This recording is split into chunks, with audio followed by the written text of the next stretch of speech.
Here with another video. This time I just want to show you guys a quick rundown of how the sump serves my my planting tank, as you can see. So underneath the tank there's plenty of space, as you can see. The sump sits on one side and the other side as well, got all the other rubbish. And I'll show you how it all works. As you can see here, we might as well start with the overflow setup.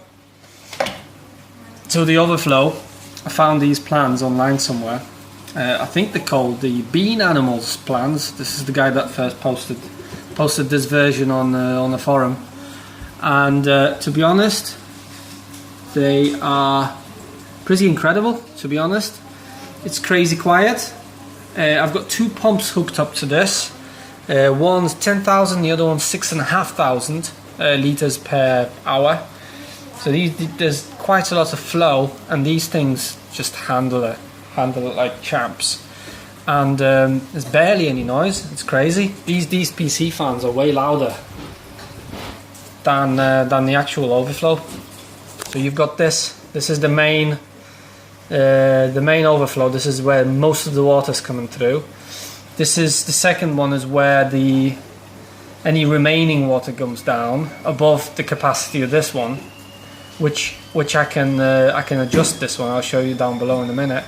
And that's basically like an emergency one, so that's upturned. So if ever the water rises, if any of these get plugged, clogged or whatever, that will take the load. So down here you could see this is where I control the main overflow, which then goes down here. At the moment I've got some bio bowls in here, and I'm still figuring out and wondering how to fill this space up.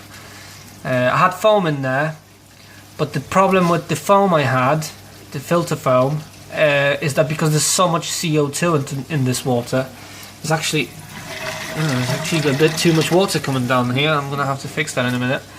The problem with that is that the foam started CO2 bubbles started forming in the foam and lifting the foam up, which was really annoying. So I got rid of it. So at the moment, that's what it is. It is what it is. So you've got the main one here, the second overflow here, and the emergency is right there. And it's kind of above the surface, because if anything happens above there and the emergency one kicks in, I want to hear it, and that water is going to splash in the middle of the sump and everyone's going to hear it, so we can take action and whatever. Here's the other side of the sump.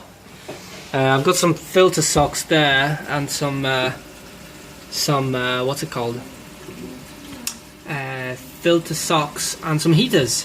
So that, again, it's an underutilized space at the moment, but hey. And here are the return pumps. One's a 10,000, the other one's a 6,500. So that one pushes the water straight back into the tank above, and that one pushes the water through the CO2 reactors first and then into the tank. So because I was planning on having a fish tank here before I finished the house, I was doing DIY in the house as well, I plumbed in return. So that's the overflow. If ever the sump overflows, the excess is just going to run down into my house waste, which is great.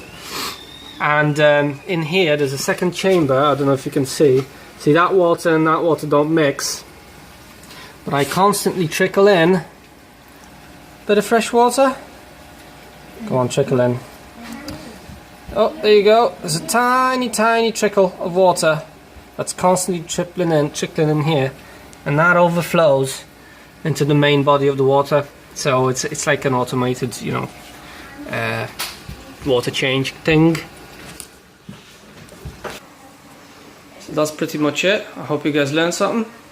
This is definitely a fun project, continues to be. But for now, have a great day.